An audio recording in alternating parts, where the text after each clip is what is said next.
Everyone has an ego. A healthy, strong ego is the basis of a successful, driven individual. But what happens when an ego goes too far?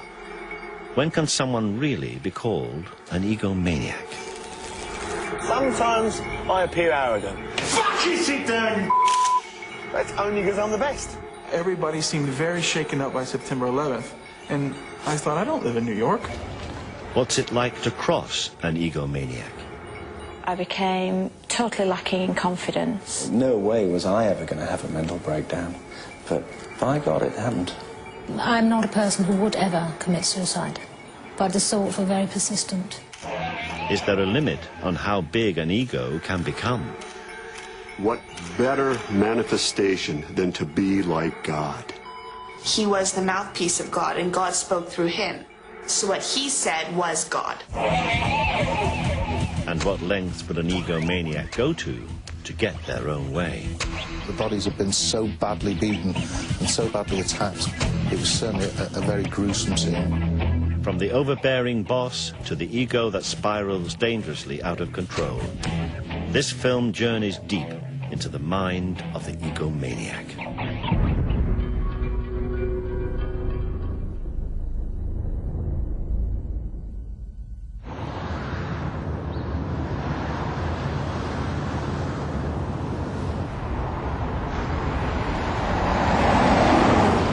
It's all right to be arrogant as long as you're not ignorant and you're the best at your job.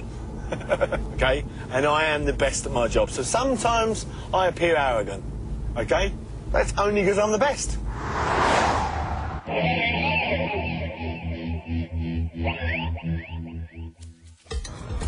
Huge egos are often found in the world of business. Self-made millionaire Frank Tuff is responsible for creating Europe's biggest market, Camden. Now he wants to repeat the success in Liverpool. Well, yeah, usually they never listen to me, but they will do. One of these days they'll say, oh, golly, does know what he's talking about. Oh, no, you look after yourself. God bless, mate. Till that way. Bye-bye. 2008, yeah, is European City of Culture. 1.5 million more people will come to Liverpool that year, just like they did to Glasgow. Why are they coming back? Tourism. And that's what we're about.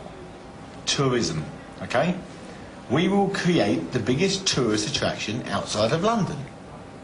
Hence, people will come here. I can bring an extra 200,000 a week into Merseyside, which is half their population. Following Frank for a day, it's clear to see that he has a larger-than-life ego. But can he really be called an egomaniac? If I open 3 days a week and you take £3,000, how much is a reasonable rent? 150. What? 150. 150? Yeah. Then you might as well pack yourself up and go now, because if I get you £3 grand a week, yeah, I'll be at least looking for £400 a bit, okay? Are you crazy?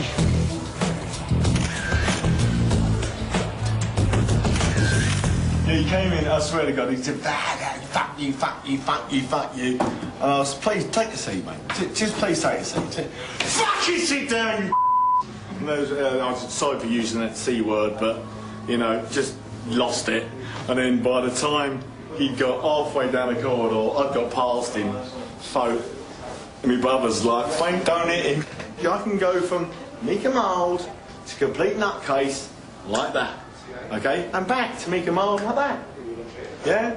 And that's the only way you can do my job. Frank Tuff has got the biggest ego you will ever see in a man. He thinks he is the best at everything. He is, no matter what you've done, where you've been, he's done it and he's done it better. He's the best skier. He's the best racing driver. He's the best boxer. He's the best market operator. He's the best in bed. He's the best at life. He's got the best girlfriends. He's got the best car. Everything you can think of, he thinks he's at the top. And sometimes I think, come back down to earth a little bit. For many, Frank might appear as the ultimate egomaniac.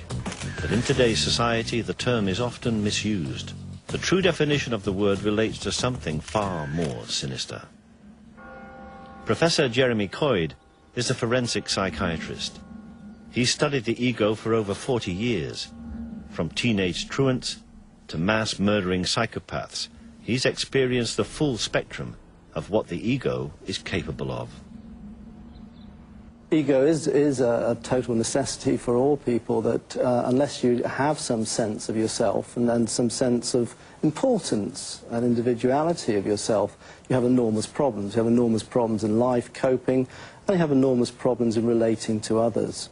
Egomania is an interesting term which is not used by psychologists or psychiatrists. It actually is something that goes back to the 19th century, the idea of being essentially mad in narrow areas of life and behaviour. Egomania, I think it is the layman's term for narcissistic personality disorder, yes.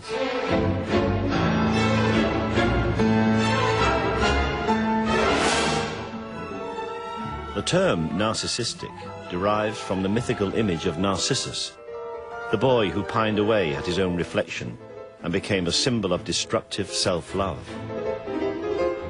One of the things that with narcissism is that everybody does need a degree of narcissism, and in fact narcissism relates to success in life.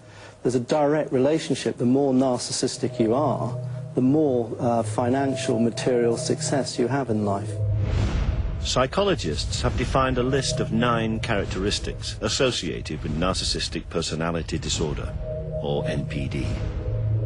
Many of us display these traits but learn to control them. But for those who cannot, like a pressure gauge, danger arises when the needle hits red.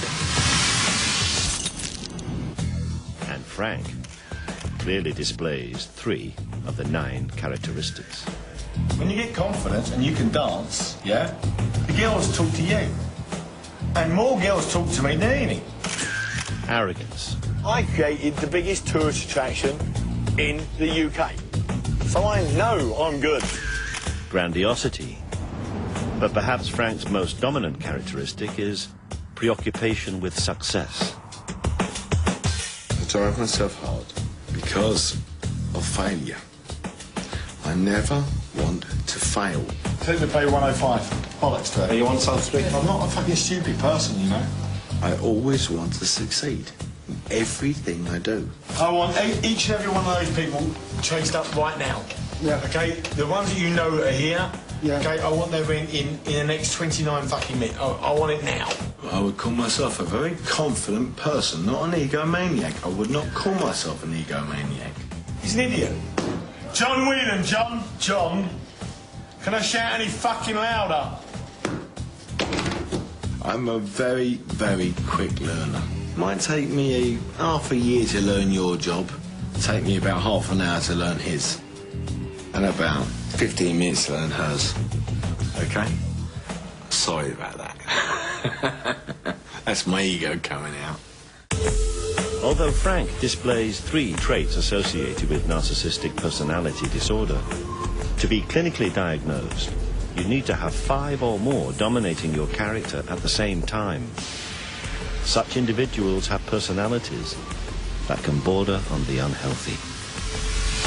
Everybody seemed very shaken up by September 11th, and I thought, I don't live in New York.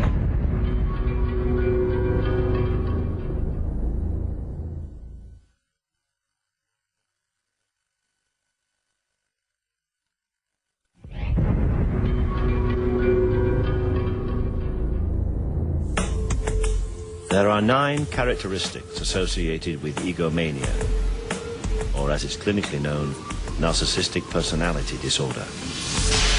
For some, these are controllable, and like a pressure gauge, having 5 or more, all in the red, can define an individual as having NPD. In other words, a true egomaniac. Frank displays the larger-than-life ego that many of us are familiar with. He has 3 traits, and is relatively low on the ladder.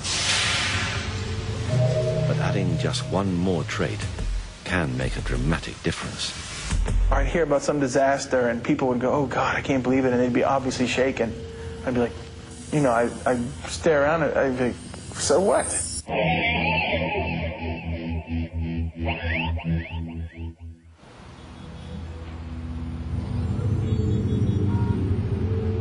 David sits on the next rung of the ladder.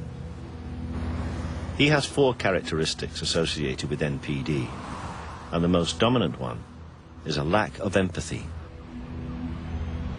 For fear of losing his job, he wishes to remain anonymous. I felt it very much on September 11th, as a matter of fact. I mean, everybody seemed very shaken up by September 11th.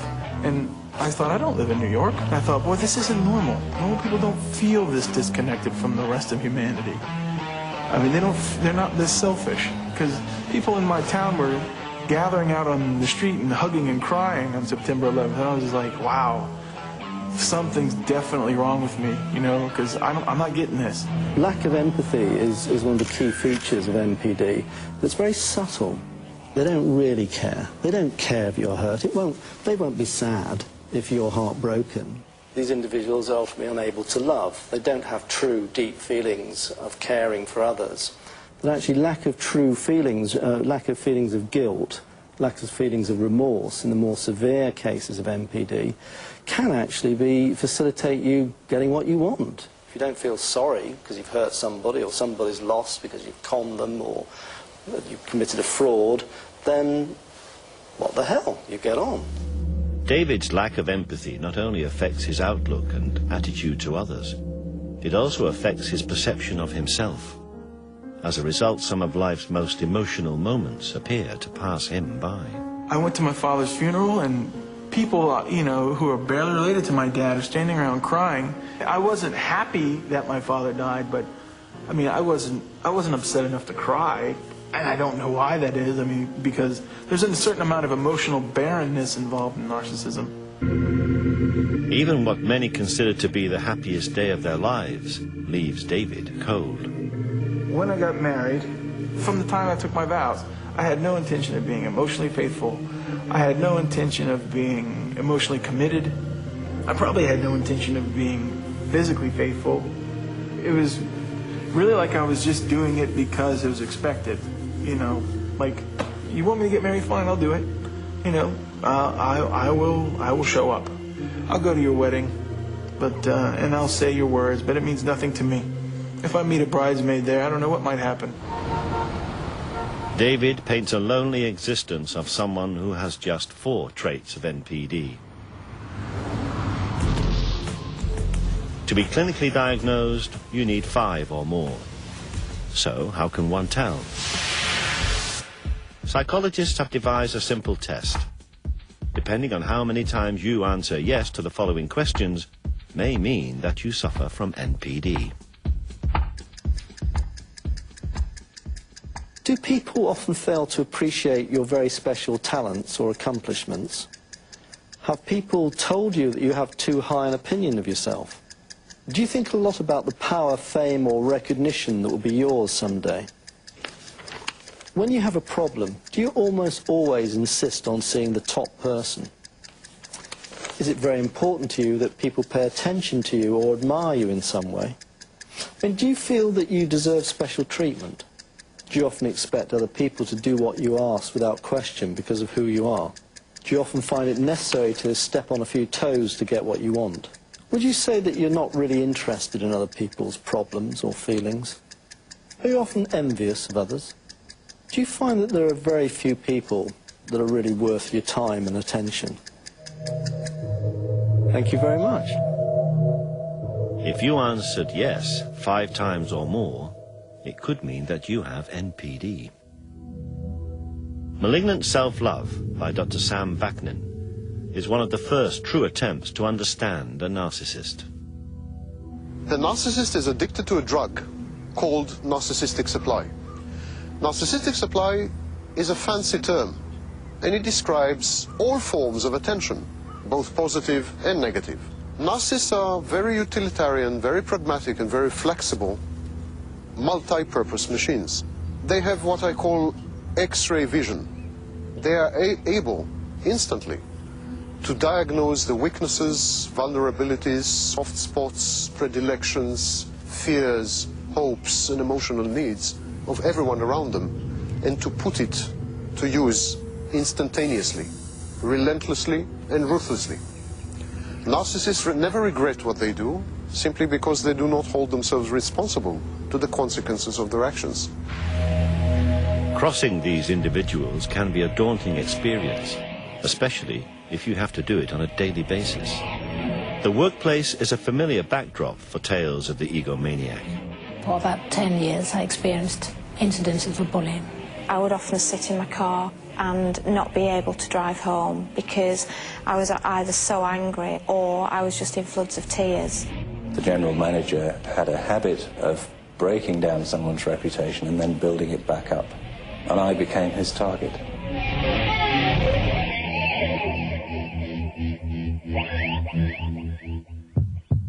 Charlotte was once a successful personnel manager for a high street store. Soon her dream job turned into a nightmare when her female boss began to make her life unbearable.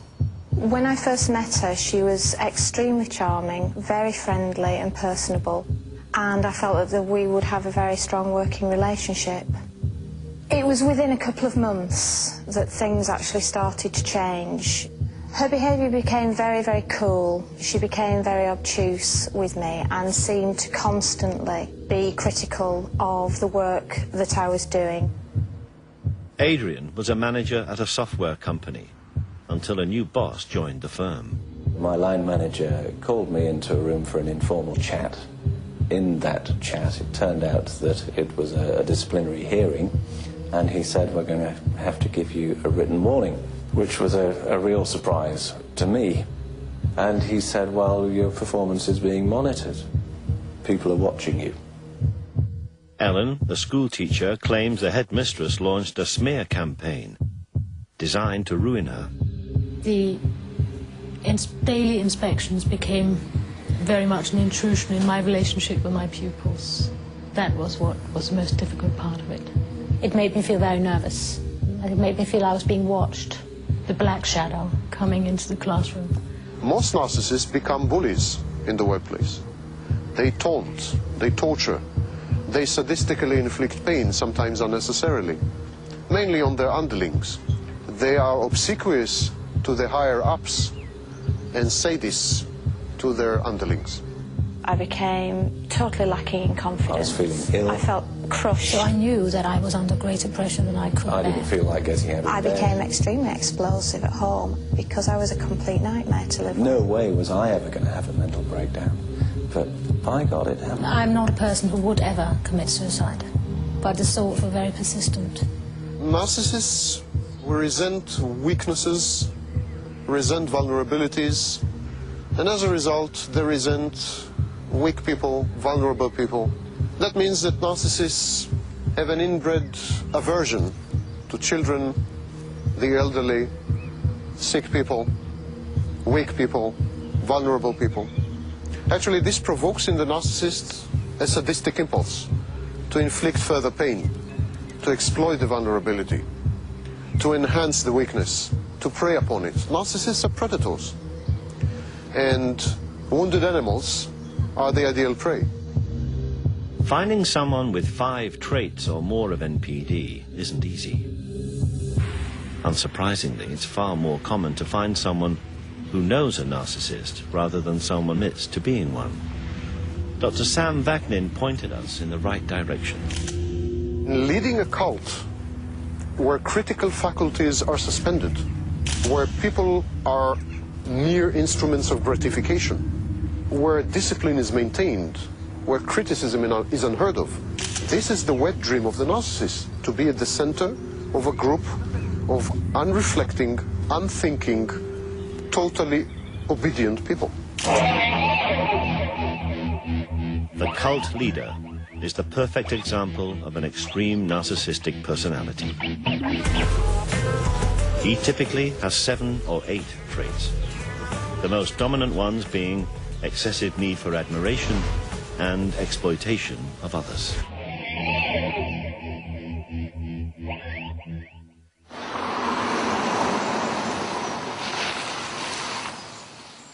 Bob Pardon has studied cults for 15 years. He runs a self-help group for victims and believes religion is the perfect tool for a narcissist to control others. We're going to be dealing this time with narcissistic personality disorder. And a number of years ago, Judy and I came across the material of a man by the name of Sam Vaknin. And you've probably never heard of this man before, but we have found that his material has been extremely helpful to us in working with folks who have come out of destructive groups. Well, from our perspective, the profile of a cult leader seems to fit almost like a hand in a glove a narcissistic personality disorder. MPDs are drawn to cult leadership primarily because religion is tailor-made for their fantasies. What better manifestation than to be like God? Of all the cult leaders, it would be hard to find a bigger egomaniac than David Berg. His cult, the Children of God, which he founded in 1968, ended up mirroring his own worst narcissistic characteristics. It soon became a global movement, expanding to over 130 communes. But for many, it was a prison of exploitation, abuse, and mind control. Some examples of David Berg's narcissistic personality disorder. He certainly had grandiose feelings. I mean, he felt that he was called by God as God's end-time prophet. He was predicting the end of the world numerous times. He was certainly obsessed with fantasies of unlimited success and fame. So there are numerous examples of Berg fitting NPD across the board. For those born into Berg's cult, they had no choice but to follow his idealism, such as the Jones sisters, who witnessed Berg's extreme narcissism from an early age. It was not that Berg was replacing God, it was that he was the mouthpiece of God and God spoke through him. So obviously we couldn't understand God, we were just, the stupid children, and he was the one that was going to explain God to us. So what he said was God. David Berg often said that he was the only one with the wisdom, he was the only one who could interpret biblical prophecy. He was the last prophet of the end. Many religious cults result in mass suicide, but sometimes they are havens for something just as sinister. Berg created his own Bible in order to spread the idea of promiscuity. He was involved in all kind of sexual deviancy. He glorified just sex on a level that is beyond understanding practically. Berg even used his wife Karen to entice new followers. He got this idea, him and Karen Zerby would go out to nightclubs and stuff, and he would get a kick and enjoy watching her flirt with these younger men, or men her age, and and he thought it was a good idea that she should take them back to the hotel room or house and sleep with them. He didn't sell it to the membership as prostitution, he sold it as flirty fishing. He was the fisher, the women were the bait with the hook, and these lonely men, lots of money, were the fish. Berg's idealism began to catch on. As the membership grew, shockingly, Berg removed the age limit for sexual partners. Sex was just a part of life. It was all around you. The adults were walking around naked. They were having sex right there every single night in your room. Your teacher would have sex right there. We'd have classes, live classes demonstrating how to have sex, teaching us. We'd have date naps where we'd pair off even as little 3-year-olds and, have mock sex, basically. Except for some of the kids actually were doing it realistically because they'd been taught in a live class. I had to be aware that an adult man was in love with me, and I was only 6 years old.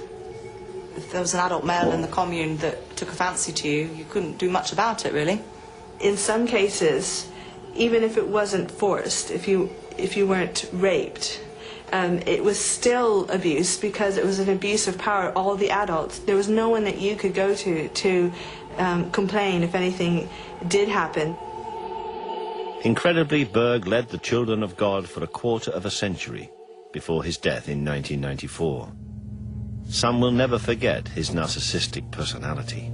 His legacy to our generation is just a lot of pain. I've seen so many hurt individuals. I know a lot of our generation have committed suicide or gotten into drugs, or it's messed up their lives completely, and a lot of brave ones who have moved on and made something of their lives, and it's very commendable. But to our generation, only harm has come out of David Berg's teachings.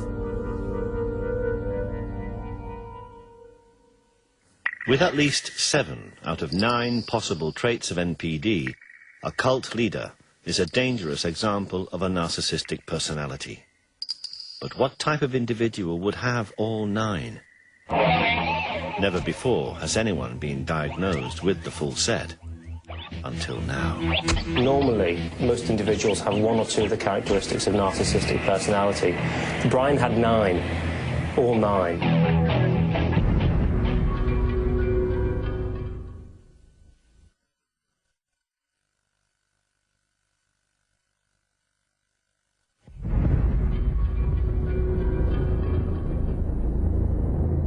In the search for the ultimate egomaniac, the cult leader displays at least 7 out of 9 possible narcissistic traits.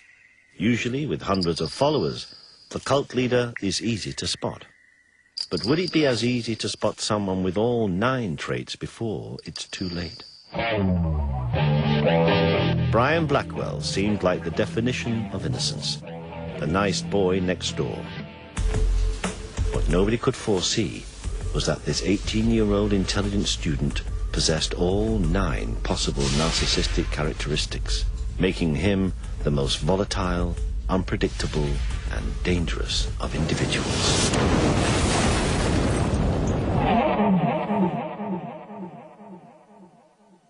On the 6th of September 2004, the bodies of Brian and Jackie Blackwell were found in their home just outside Liverpool. It was certainly a daunting scene. The bodies had been so badly beaten and so badly attacked. It was certainly a very gruesome scene. There was a strong smell of decomposed bodies. There was a great deal of fly activity in the house. And it was quite a remarkable scene in so much as that it was a house that had been closed up. As it turned out, probably 6 weeks earlier the murders had been committed. So in actual fact, it was quite a disturbing sight. There were substantial amount of injuries and wounds to both Mr. and Mrs. Blackwell. I think they used the term frenzied attack, and that's perhaps used quite commonly these days, but certainly there were numerous injuries to both of them. Police began to investigate the murders, and it wasn't long before Brian Blackwell Jr. became a suspect and was interviewed. He denied, of course, being involved in the death of his parents, and he was quite adamant, in fact, that first of all, that we may have it wrong that they weren't his parents, and secondly, that he had any involvement whatsoever in it. And that went on for several sort of hours of interview.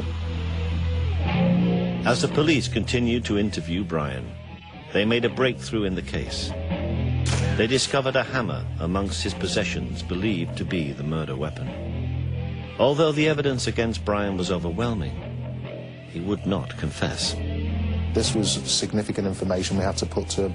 We'd also become aware during the course of his previous interviews that Brian had grown in a great deal of confidence with the interviewing officers. In actual fact, was verging on the point of arrogance with them, or felt himself intellectually more capable than the officers. It soon became apparent that Brian was no ordinary individual. After being psychologically examined, he was diagnosed with narcissistic personality disorder. I became involved with the Brian Blackwell case because I was actually asked to explain to the media, who were in a furore about the case, about what was narcissistic personality disorder. It seemed to be a mystery condition. Somebody needed to explain it, and so that job fell to me. Psychiatrists are reluctant to diagnose NPD so early, particularly in someone who was 18. But Brian's case was so extreme, he ticked all the boxes at such an early age that he was clearly a narcissist. It was only after 2 full days of interviewing Brian that the grisly events that led to the death of his parents would begin to unfold.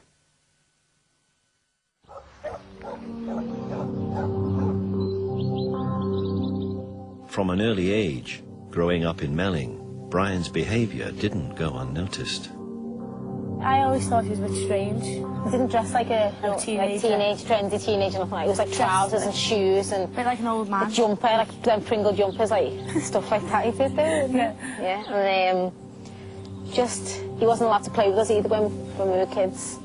Like, he was always at home doing his homework and wasn't the average...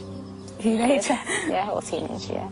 I felt sorry for him a little bit, though, because his mum was always at him all the time, wasn't she? Yeah, like him and his dad study and all the time. Like yeah. if you'd always hear like Brian, and like shouting and stuff like that. Yeah, he was always studying all the time. Brian's relationship with his mother is very interesting. It would appear that Jackie Blackwell was quite a difficult person to live with. Most of her emotional needs were met via Brian. She doted on him, and she very much seemed to want to keep him as a younger child. He says that his mother used to control every aspect of his life. When Brian attended Liverpool College, the controlling hand of his mother was never far away.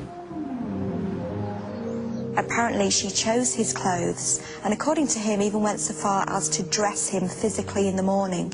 He says that she used to bath him also, which of course for a 17-year-old boy is totally inappropriate. He would have perceived that as being very humiliating and intrusive.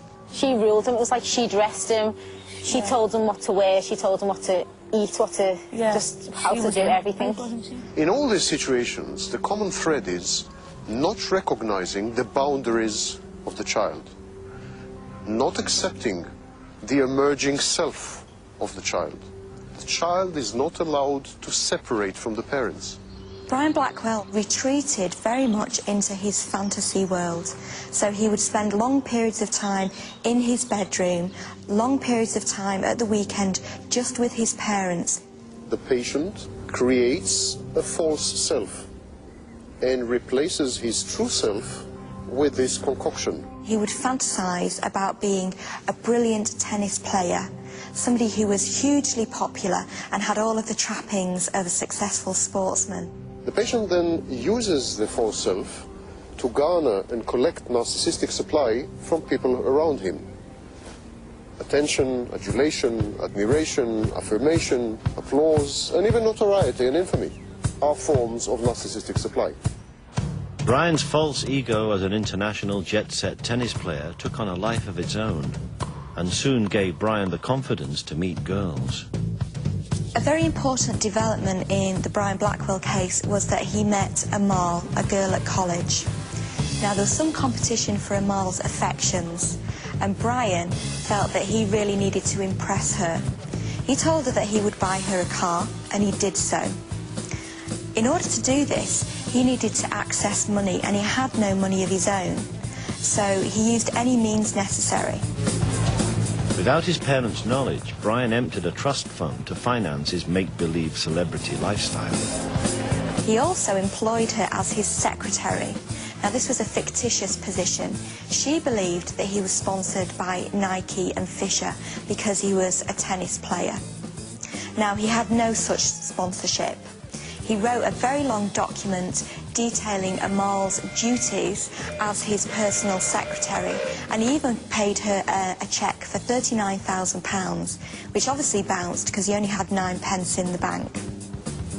The defining moment came when Brian invited Amal on holiday to the States to watch him play in a fictional tennis tournament. She agreed. Now, eventually, he had to stand by his word and take Amal on holiday. And so I think it's significant that the death of his parents occurred the night before he was due to go away. Secretly, using his father's credit card, Brian bought 2 plane tickets to New York over the internet. But after finding them, his parents decided to confront him.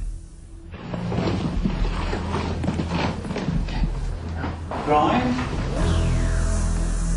On this particular occasion, Brian says that he simply snapped. Never criticize the narcissist. Brian. Never disagree with the narcissist. Brian. Never hint that the narcissist is powerless. What this is all about. That the narcissist is ignorant. That the narcissist is incapable of doing something. He had been hanging pictures, so a hammer was nearby. Brian picked up the hammer and he attacked his father.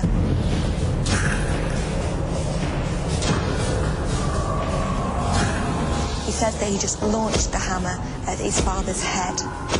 Now, it seems that his mother came into the room because she was aware of this melee, and she came armed with a knife.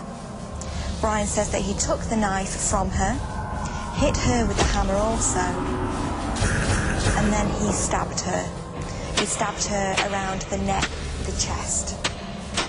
He then returned to his father and he stabbed him in the throat and in the chest. He stabbed him at least 23 times, and the force of the blows were quite phenomenal. In fact, his father's false teeth were knocked clean out of his mouth by one blow, which also fractured both sides of his jaw. He dragged his mother by her feet, very unceremoniously, into the bathroom.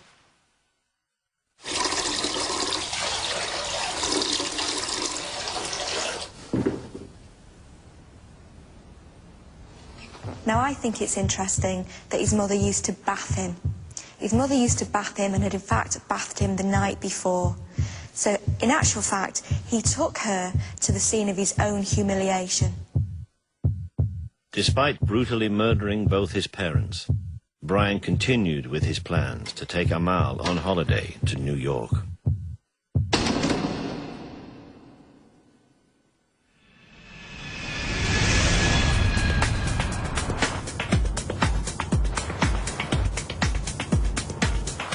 One of the most incredible features of this is that, having killed his parents, that within a very short period of time, he seems to have been able to switch off this awful event, meet up with his girlfriend, go on holiday, to the extent that he then spent almost 2 weeks with her, where she never suspected for a moment, apart from one incident she recalls that he seemed to be getting upset and went into the bathroom and came out minutes later and was fine. And he was able to put this whole horrific event, you know, to the back of his mind.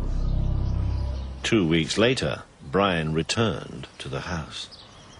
He actually went back into the house to get something whilst his parents were there and then came out again. Now, at the time he did that, the parents must have been in an extremely advanced state of decomposition. And yet he was able to sort of deal with that, come away and then carry on the facade. It was quite bizarre. Finally, after 2 days of questioning, Brian confessed to killing his parents. His case made British legal history. Narcissistic personality disorder was used for the first time successfully as a defence against murder in Brian's case. Brian was convicted of manslaughter and not the murder of his parents. The court accepted that his responsibility for his actions was diminished by the fact that he had a narcissistic personality disorder. Although Brian Blackwell's charges were reduced, it seems unlikely that he will ever be released. He certainly cannot be interviewed. Actually talking to someone who suffers from all 9 traits of NPD, who wasn't a cult leader or already in prison, appeared to be an impossible task. Narcissists never admit their faults.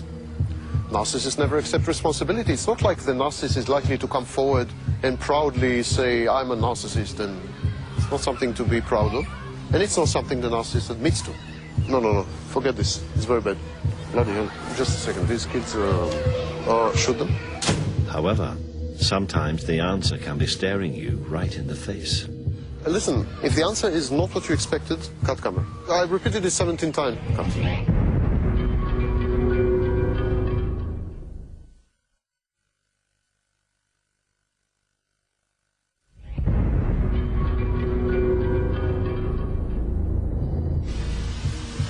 There are 9 traits associated with narcissistic personality disorder: grandiosity, arrogance, a preoccupation with success, a lack of empathy, a belief of being unique, a sense of entitlement, requiring excessive admiration, exploiting others, and being envious of others. Until now, it seemed as though interviewing someone with all 9 traits wasn't realistic. By definition, it would make them an extremely dangerous individual. But after 2 days of interviewing the world's leading expert on NPD, it soon became clear why Dr. Sam Vaknin was such an authority on the subject. I've been diagnosed with a narcissistic personality disorder, and therefore I'm a narcissist. And all the traits that I've enumerated before exists abundantly within me, I'm afraid.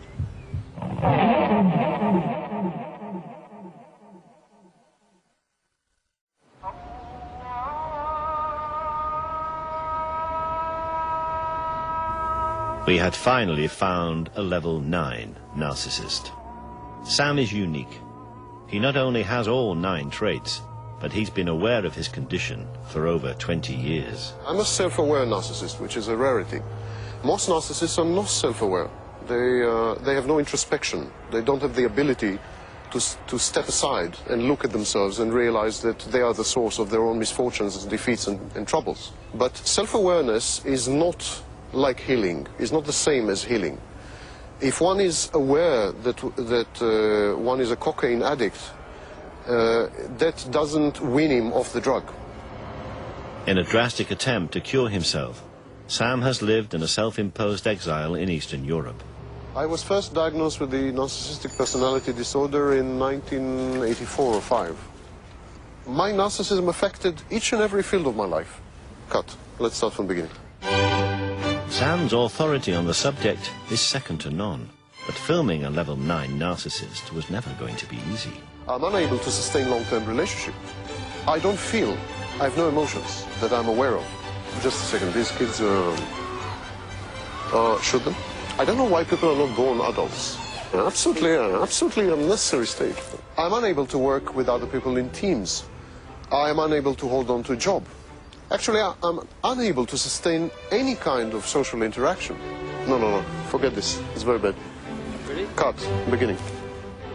And the result, of course, is that I am a social recluse. No, cut. I mean, we start again. Let's go on to the next questions. The thing I really miss, and that I would have liked to experience, is the ability to feel, the ability to emote, and the ability to relate to other people as full-fledged, three-dimensional individuals. That was so-so, but I hope it captured the spirit. I feel sad most of the time. I feel depressed most of the time. I wish I were different. I don't think, however, that this is possible. No, cut that. No, let's start again. Although Sam admits his inability to have any type of emotion, he has a wife, Lydia, who chooses to stay with him, despite his condition. Regardless of what people might think of us, Lydia and I are compatible, and to some extent I think we're happy. Yeah. We exchange. He takes what he needs from me, I take what I need from him. My father was extreme narcissist, so I developed some senses how to cope with him, to be, peaceful, to avoid shoutings, to avoid verbal and to avoid physical abuse by his side. Can you hear me? Yeah. Yeah, the noise is not... No, I mean, but the noise is not... No, it's fine. Right. Why you are so aware of the environment? Why does it disturb you? Why does it disturb you? I fully realize that if the kids scream or music starts... Look, it's not your business. Someone else takes care about it, so enough. But I'm not in control. Yes, so no, you are too much I must of be a in control. You must have control of everything, so it's not that I must direct Mark, directing me. Yeah. I need to be in absolute control. I need to be in absolute control of people, I need to be in absolute control of situations. I am a control freak. You are directing this film. I don't like that. I want to direct this film. I'm the authority, I'm the supreme authority. I'm far superior to you. I'm omnipotent, I'm omniscient, And you are challenging me not by doing anything. You're a very nice guy. But you're challenging me by your mere existence and by your mere position. You're telling me what to do. Because I need to be in control and because I'm grandiose in my self-perception, I challenge authority all the time. And because I challenge authority unsuccessfully all the time, I rage.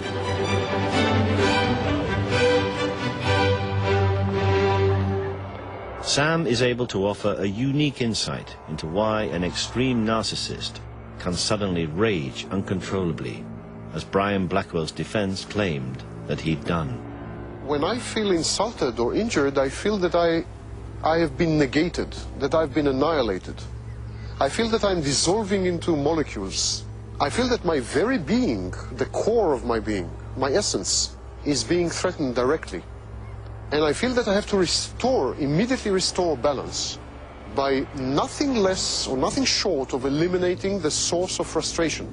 It's not really vengefulness or vindictiveness. It's a desperate attempt to kill even the slightest hint of criticism or disagreement, threatens the precarious balance that I've created over many years, the balance that constitutes my personality. You are out to destroy and kill me, so I'm out to destroy and kill you. Dr. Sam Vaknin, Brian Blackwell, and cult leader David Burke are all extreme examples of narcissistic personality disorder. But can they be cured? It's very difficult to cure personality disorder.